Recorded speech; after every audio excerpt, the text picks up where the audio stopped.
The Secret Garden by Frances Hodgson Burnett. Chapter 27. In the Garden. In each century since the beginning of the world, wonderful things have been discovered. In the last century, more amazing things were found out than in any century before. In this new century, hundreds of things still more astounding will be brought to light. At first, people refuse to believe that a strange new thing can be done. Then they begin to hope it can be done. Then they see it can be done. Then it is done, and all the world wonders why it was not done centuries ago.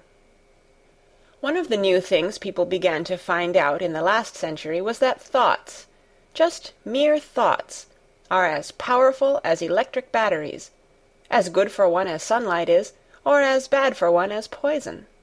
To let a sad thought or a bad one get into your mind is as dangerous as letting a scarlet fever germ get into your body.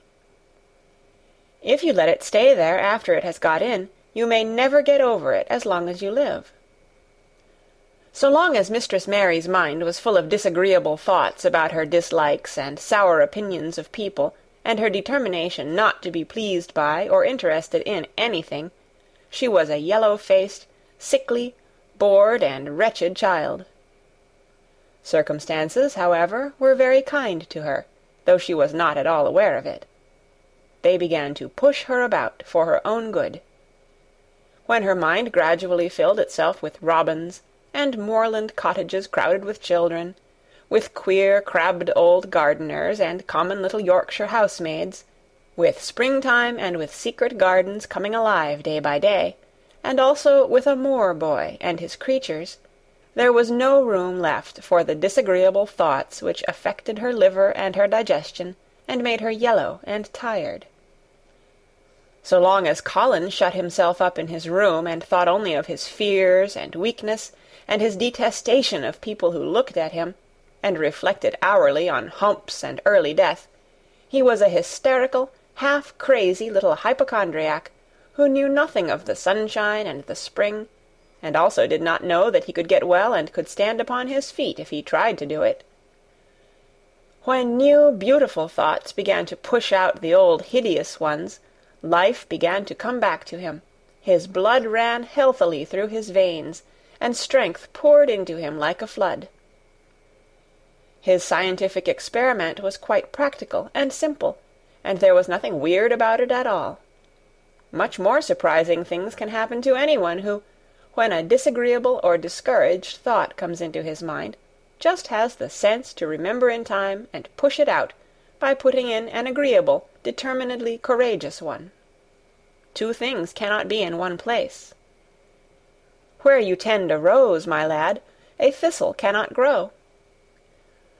While the secret garden was coming alive, and two children were coming alive with it, there was a man wandering about certain far-away, beautiful places in the Norwegian fjords and the valleys and mountains of Switzerland, and he was a man who, for 10 years, had kept his mind filled with dark and heart-broken thinking.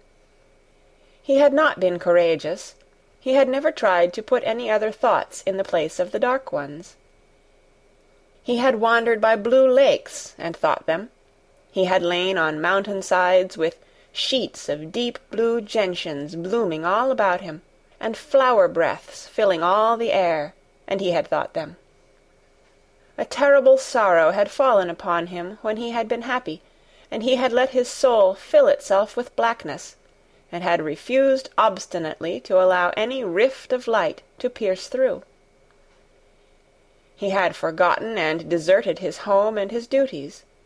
When he travelled about, darkness so brooded over him that the sight of him was a wrong done to other people, because it was as if he poisoned the air about him with gloom. Most strangers thought he must be either half mad or a man with some hidden crime on his soul.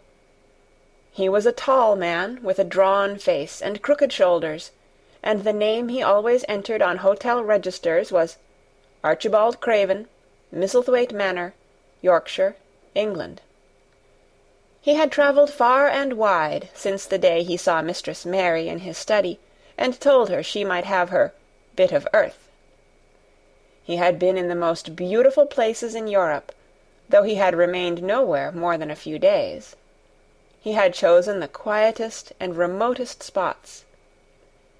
He had been on the tops of mountains whose heads were in the clouds, and had looked down on other mountains when the sun rose, and touched them with such light as made it seem as if the world were just being born. But the light had never seemed to touch himself until one day when he realized that for the first time in 10 years a strange thing had happened. He was in a wonderful valley in the Austrian Tyrol, and he had been walking alone through such beauty as might have lifted any man's soul out of shadow. He had walked a long way, and it had not lifted his. But at last he had felt tired, and had thrown himself down to rest on a carpet of moss by a stream. It was a clear little stream which ran quite merrily along on its narrow way through the luscious damp greenness.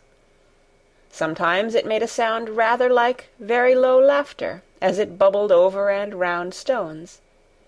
He saw birds come and dip their heads to drink in it, and then flick their wings and fly away. It seemed like a thing alive, and yet its tiny voice made the stillness seem deeper. The valley was very, very still. As he sat gazing into the clear running of the water, Archibald Craven gradually felt his mind and body both grow quiet as the valley itself. He wondered if he were going to sleep, but he was not. He sat and gazed at the sunlit water, and his eyes began to see things growing at its edge. There was one lovely mass of blue forget-me-nots growing so close to the stream that its leaves were wet, and at these he found himself looking as he remembered he had looked at such things years ago.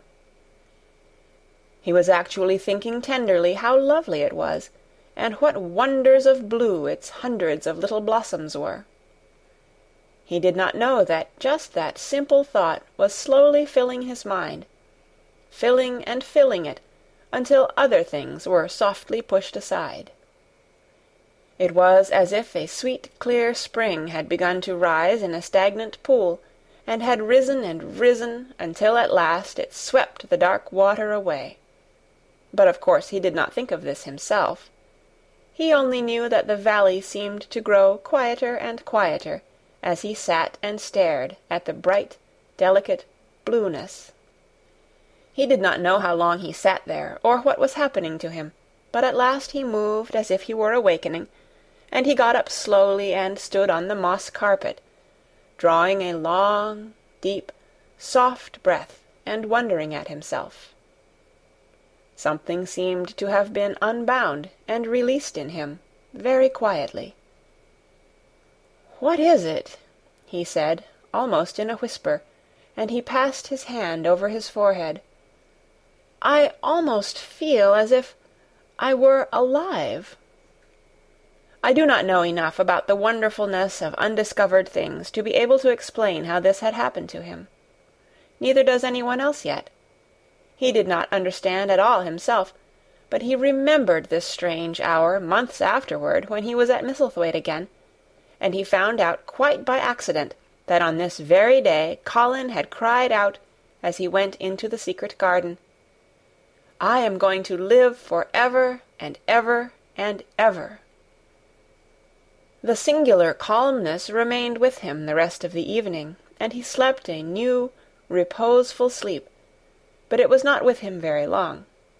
He did not know that it could be kept. By the next night he had opened the doors wide to his dark thoughts, and they had come trooping and rushing back. He left the valley, and went on his wandering way again. But, strange as it seemed to him, there were minutes, sometimes half-hours, when, without his knowing why, the black burden seemed to lift itself again, and he knew he was a living man, and not a dead one. Slowly, slowly, for no reason that he knew of, he was coming alive with the garden. As the golden summer changed into the deep golden autumn, he went to the Lake of Como. There he found the loveliness of a dream. He spent his days upon the crystal blueness of the lake, or he walked back into the soft, thick verdure of the hills and tramped until he was tired so that he might sleep. But by this time he had begun to sleep better, he knew, and his dreams had ceased to be a terror to him. Perhaps, he thought, my body is growing stronger. It was growing stronger, but because of the rare peaceful hours when his thoughts were changed, his soul was slowly growing stronger too. He began to think of Misselthwaite, and wonder if he should not go home. Now and then he wondered vaguely about his boy, and asked himself what he should feel when he went and stood by the carved, four-posted bed again, and looked down at the sharply chiselled, ivory-white face while it slept, and the black lashes rimmed so startlingly the close-shut eyes. He shrank from it. One marvel of a day he had walked so far that when he returned the moon was high and full, and all the world was purple shadow and silver. The stillness of lake and shore and wood was so wonderful that he did not go into the villa he lived in. He walked down to a little bowered terrace at the water's edge, and sat upon a seat, and breathed in all the heavenly scents of the night. He felt the strange calmness stealing over him, and it grew deeper and deeper until he fell asleep. He did not know when he fell asleep, and when he began to dream. His dream was so real that he did not feel as if he were dreaming. He remembered afterward how intensely wide awake and alert he had thought he was. He thought that as he sat and breathed in the scent of the late roses, and listened to the lapping of the water at his feet, he heard a voice calling. It was sweet and clear and happy and far away. It seemed very far, but he heard it as distinctly as if it had been at his very side. "Archie! Archie! Archie!" it said, and then again, sweeter and clearer than before. "Archie! Archie!" He thought he sprang to his feet, not even startled. It was such a real voice, and it seemed so natural that he should hear it. "Lilias! Lilias!" he answered. "Lilias, where are you?" "In the garden," it came back like a sound from a golden flute. "In the garden." And then the dream ended, but he did not awaken. He slept soundly and sweetly all through the lovely night. When he did awake at last, it was brilliant morning, and a servant was standing staring at him. He was an Italian servant, and was accustomed, as all the servants of the villa were, to accepting without question any strange thing his foreign master might do. No one ever knew when he would go out or come in, or where he would choose to sleep, or if he would roam about the garden, or lie in the boat on the lake all night. The man held a salver with some letters on it, and he waited quietly until Mr. Craven took them. When he had gone away, Mr. Craven sat a few moments holding them in his hand and looking at the lake. His strange calm was still upon him, and something more, a lightness, as if the cruel thing which had been done had not happened as he thought, as if something had changed. He was remembering the dream, the real, real dream. "In the garden," he said, wondering at himself. "In the garden. But the door is locked, and the key is buried deep." When he glanced at the letters a few minutes later, he saw that the one lying at the top of the rest was an English letter, and came from Yorkshire.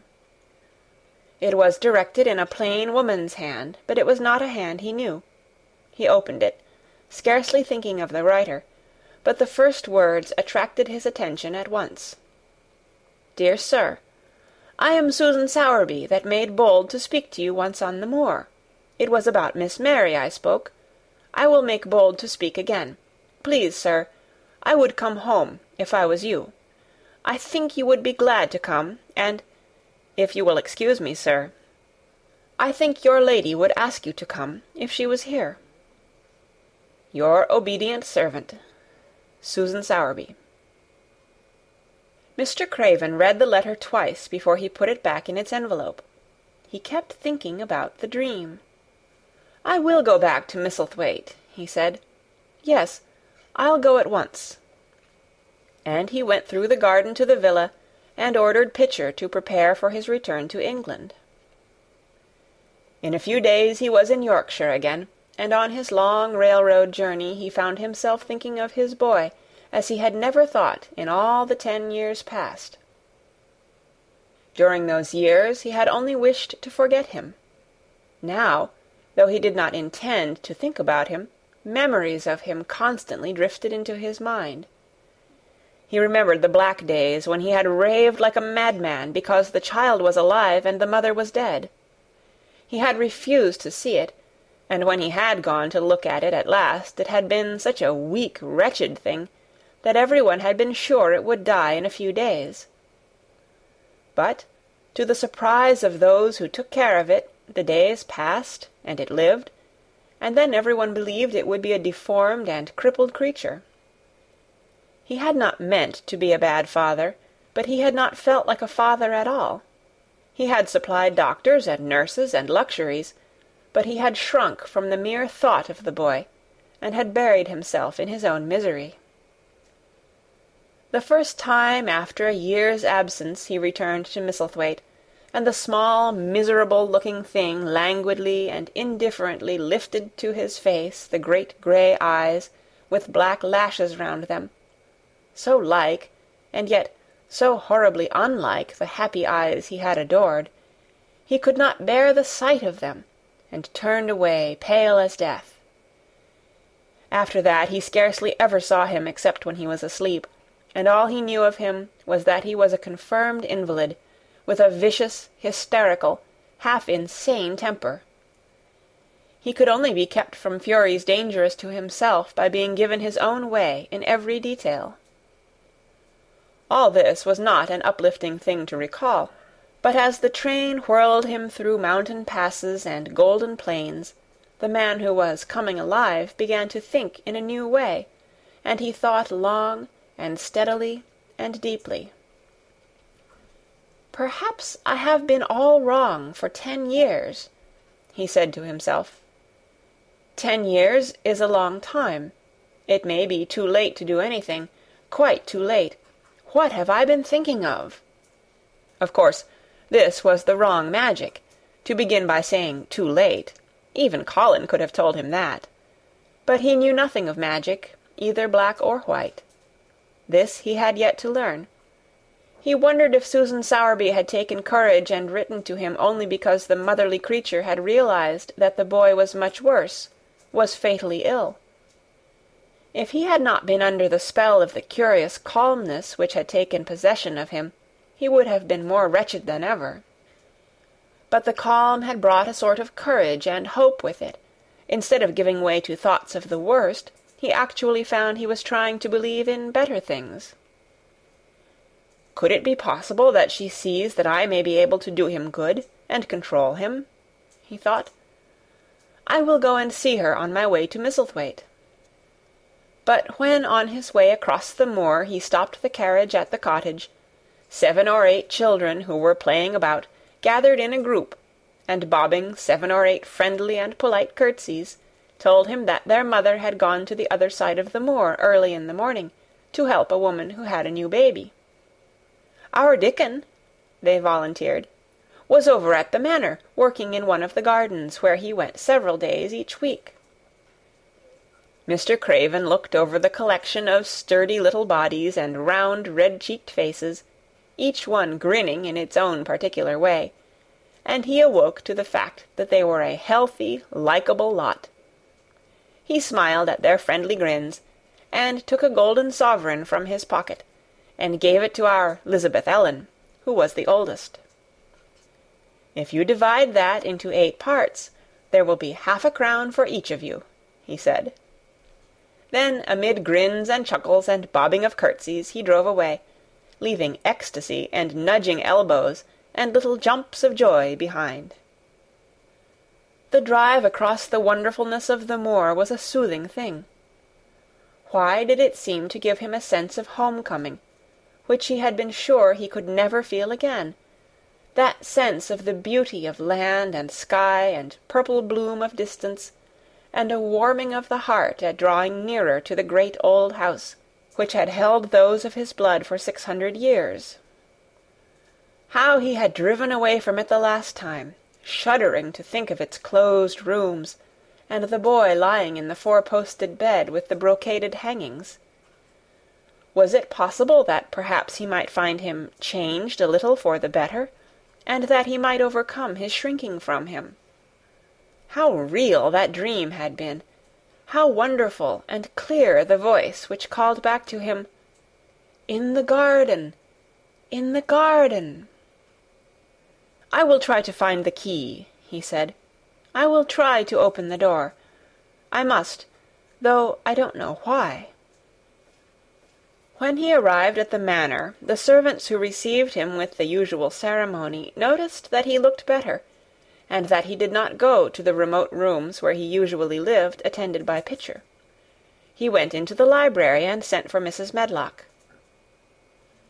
She came to him somewhat excited and curious and flustered. "How is Master Colin, Medlock?" he inquired.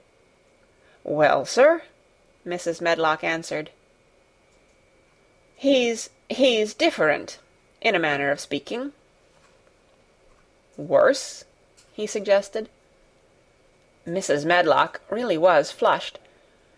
"Well, you see, sir," she tried to explain, "neither Dr. Craven, nor the nurse, nor me can exactly make him out." "Why is that?"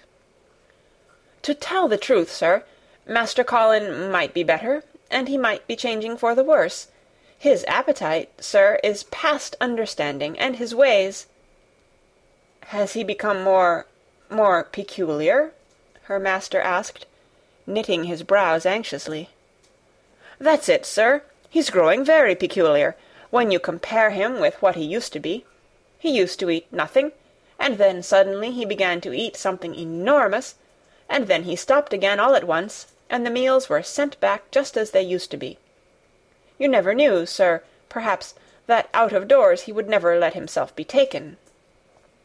The things we've gone through to get him to go out in his chair would leave a body trembling like a leaf. He'd throw himself into such a state that Dr. Craven said he couldn't be responsible for forcing him. Well, sir, just without warning, not long after one of his worst tantrums, he suddenly insisted on being taken out every day by Miss Mary and Susan Sowerby's boy Dickon, that could push his chair. He took a fancy to both Miss Mary and Dickon brought his tame animals, and, if you'll credit it, sir, out of doors he will stay from morning until night." "How does he look?" was the next question. "If he took his food natural, sir, you'd think he was putting on flesh, but we're afraid it may be a sort of bloat. He laughs sometimes in a queer way when he's alone with Miss Mary. He never used to laugh at all. Dr. Craven is coming to see you at once, if you'll allow him. He never was as puzzled in his life." "Where is Master Colin now?" Mr. Craven asked. "In the garden, sir. He's always in the garden, though not a human creature is allowed to go near for fear they'll look at him." Mr. Craven scarcely heard her last words. "In the garden," he said, and after he had sent Mrs. Medlock away, he stood and repeated it again and again. "In the garden." He had to make an effort to bring himself back to the place he was standing in, and when he felt he was on earth again, he turned and went out of the room. He took his way, as Mary had done, through the door in the shrubbery, and among the laurels and the fountain beds. The fountain was playing now, and was encircled by beds of brilliant autumn flowers. He crossed the lawn, and turned into the long walk by the ivied walls. He did not walk quickly, but slowly, and his eyes were on the path. He felt as if he were being drawn back to the place he had so long forsaken, and he did not know why. As he drew near to it, his step became still more slow. He knew where the door was, even though the ivy hung thick over it, but he did not know exactly where it lay, that buried key. So he stopped, and stood still, looking about him, and almost the moment after he had paused, he started and listened, asking himself if he were walking in a dream. The ivy hung thick over the door, the key was buried under the shrubs. No human being had passed that portal for 10 lonely years. And yet, inside the garden there were sounds. There were the sounds of running, scuffling feet, seeming to chase round and round under the trees. There were strange sounds of lowered, suppressed voices, exclamations, and smothered, joyous cries. It seemed actually like the laughter of young things, the uncontrollable laughter of children who were trying not to be heard, but who, in a moment or so, as their excitement mounted, would burst forth. What in heaven's name was he dreaming of? What in heaven's name did he hear? Was he losing his reason, and thinking he heard things which were not for human ears? Was it that the far, clear voice had meant? And then the moment came, the uncontrollable moment when the sounds forgot to hush themselves. The feet ran faster and faster. They were nearing the garden door. There was quick, strong, young breathing, and a wild outbreak of laughing which could not be contained. And the door in the wall was flung wide open, the sheet of ivy swinging back, and a boy burst through it at full speed and, without seeing the outsider, dashed almost into his arms. Mr. Craven had extended them just in time to save him from falling as a result of his unseeing dash against him, and when he held him away to look at him in amazement at his being there, he truly gasped for breath. He was a tall boy, and a handsome one. He was glowing with life, and his running had sent splendid colour leaping to his face.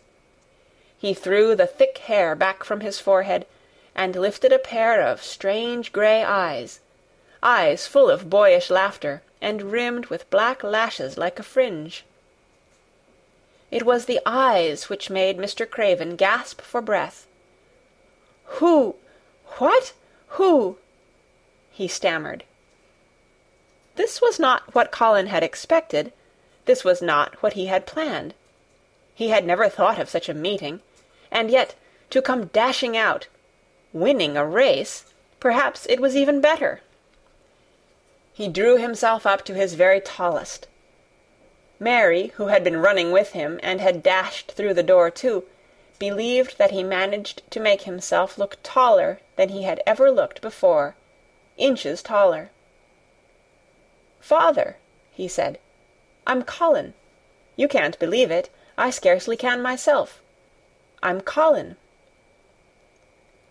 Like Mrs. Medlock, he did not understand what his father meant when he said hurriedly, "In the garden, in the garden." "Yes," hurried on Colin, "it was the garden that did it, and Mary and Dickon and the creatures, and the magic. No one knows. We kept it to tell you when you came. I'm well. I can beat Mary in a race. I'm going to be an athlete."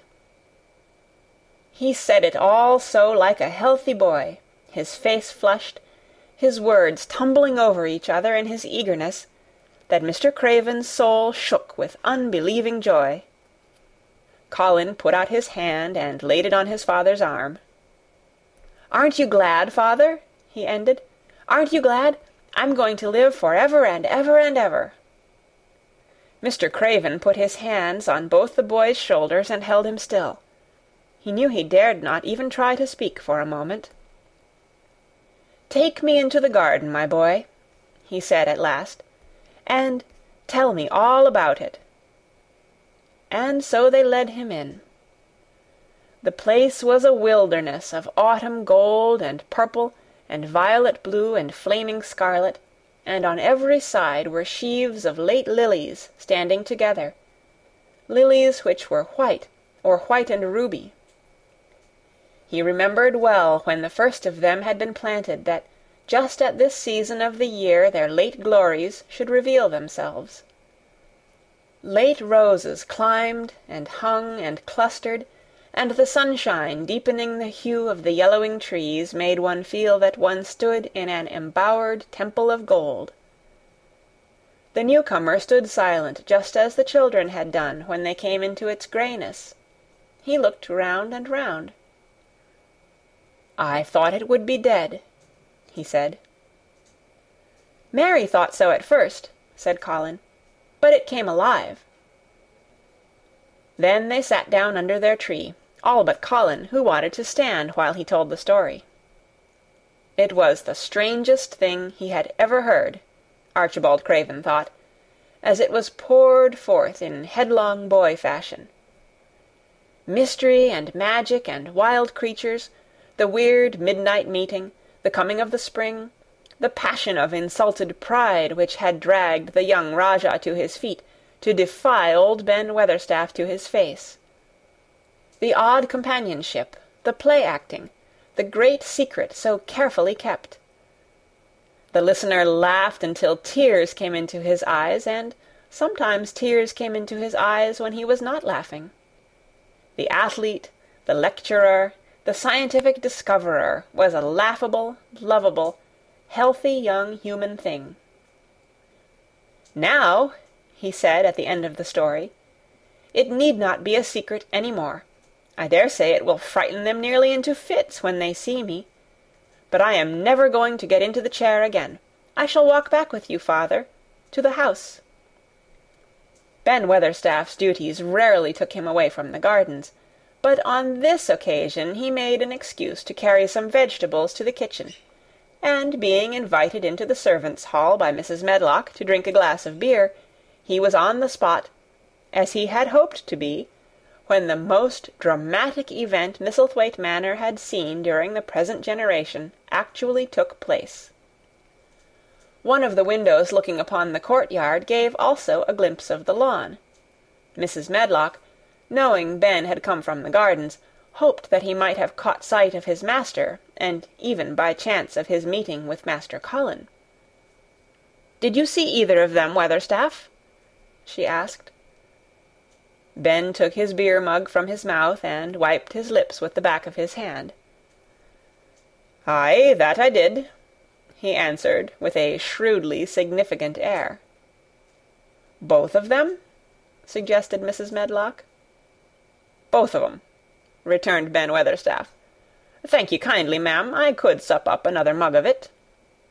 "Together?" said Mrs. Medlock, hastily overfilling his beer-mug in her excitement. "Together, ma'am." And Ben gulped down half of his new mug at one gulp. "Where was Master Colin? How did he look?